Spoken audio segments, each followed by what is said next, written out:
Lorsque votre jardin se trouve inondé, il existe plusieurs mesures à prendre pour remédier à la situation et prévenir de futurs incidents. Tout d'abord, il est crucial d'évaluer l'ampleur des dégâts. Marchez prudemment dans le jardin, identifiez les zones les plus touchées et vérifiez l'état des plantes et du sol. Retirez immédiatement les débris flottants pour éviter qu'ils n'obstruent les canalisations de drainage. Une fois cette première étape accomplie, examinez le système de drainage. Assurez-vous que les égouts, les fossés et les conduites ne sont pas bloqués. Si nécessaire, utilisez une pompe pour évacuer l'eau stagnante. Par ailleurs, envisagez d'améliorer le drainage en installant des conduites supplémentaires ou en créant des rigoles pour diriger l'eau loin des zones sensibles. La préparation du sol est une autre étape essentielle.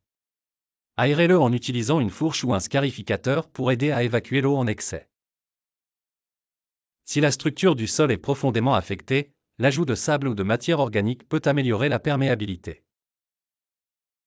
Pour les plantes endommagées, taillez les parties mortes ou malades et surveillez leur récupération. Ne fertilisez pas immédiatement, attendez que les plantes montrent des signes de reprise de croissance. La prévention à long terme est également importante.